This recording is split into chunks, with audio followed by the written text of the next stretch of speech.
আমার হাতে এই যে ফল লাল রঙের দেখতে পাচ্ছেন, এই গাছটি রবীন্দ্রনাথের পূর্ণভূমি শান্তিনিকেতনে সিঁদুর গাছ নামে পরিচিত। এই এই উদ্ভিদ অর্থাৎ এই গাছটি গুল্ম জাতীয়, সাধারণত উষ্ণ ওয়েদারে হয়ে থাকে। শান্তিনিকেতনে এখন এই গাছ অসংখ্য। আমরা যদি দেখি কলা ভবন বা মেলার মাঠ বা উপাসনা গৃহর ঠিক উত্তর দিকে যে মন্দিরের মাঠ, সেখানে কিন্তু এই গাছ কিন্তু রয়েছে। অবশ্যই আমরা জানি বিশ্ব পরিবেশ দিবসে দেশের প্রধানমন্ত্রী নরেন্দ্র মোদী তার দিল্লির বাসভবনে এই সিঁদুর গাছ তিনি রোপণ করেছেন।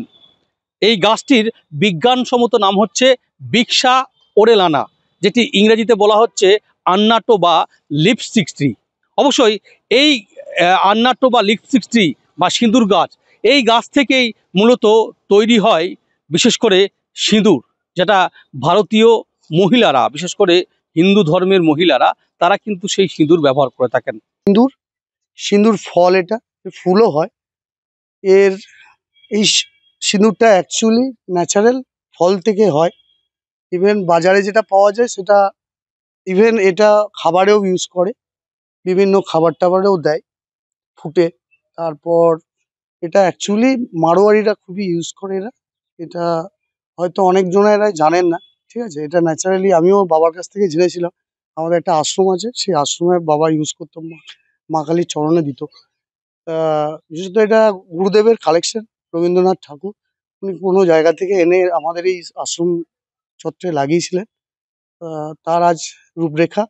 এটা ন্যাচারালি আমাদের কিছু বাঙালিরাও জানে, যারা তারা এটা ন্যাচারালি শীতেতেও ইউজ করে, ইভেন খাবার ফুটে সবকিছুতেই ইউজ করে। হ্যাঁ, রবীন্দ্রনাথের আমলের আমি আমার হেডের কাছে, অভয় মহাপাত্রের কাছে শুনেছিলাম যে এই গাছটা আমাদের এখানে আছে গুরুদেবের আমল থেকে। তারপরে আমি এটাকে পেয়েছিলাম নরেন্দ্রপুরে। ওখানে গিয়ে এক ভদ্রলোকের বাড়িতে, সমীর ব্যানার্জি নাম, ওনার বাড়ি থেকে পেয়েছিলাম 3টে চারা নিয়ে এসে। 45-এ আমি যখন কেয়ারটেকার থাকতাম, প্রায় 17 বছর আগে, তখন নিয়ে এসেছি। তারপর থেকে ওখানে বীজ হয়ে প্রচুর হয়েছিল। তখন আমি গার্ডেন ডিপার্টমেন্টে বেশ কিছু চারা দিয়েছিলাম, যার জন্য আমি নিজেও এইগুলো লাগিয়েছি। এই আমার পেছনে যেগুলো, এই বাগানটা যখন নতুন করে শুরু করেছিল, তখন আমি এই বাগানে 4-5টা মতো দিয়েছিলাম। তার মধ্যে আমার চোখে এখন 2টি রয়েছে।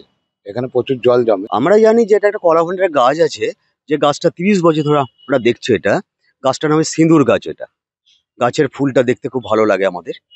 স্বাভাবিকভাবেই এই গাছ মূলত বিদেশে, দেশে, পাহাড়ি অঞ্চলেও কিন্তু মূলত হয়ে থাকে। আর এই গাছ দেখতে বিশেষ করে শান্তিনিকেতনে প্রচুর মানুষ ছুটে আসেন, এবং অবশ্যই বলা যেতে পারে যে পরিবেশগত দিক থেকেও বেশ সুন্দর একটা পরিবেশ কিন্তু ফুটে ওঠে বিভিন্ন অঞ্চলে, যে অঞ্চলে মূলত এই গাছ বিশেষ করে হয়। শান্তিনিকেতন রবীন্দ্রনাথের পূর্ণভূমি তো বটেই। বীরভূমের শান্তিনিকেতন থেকে ক্যামেরায় অনির্বাণের সাথে মনা বীরবংশী, কলকাতা টিভি।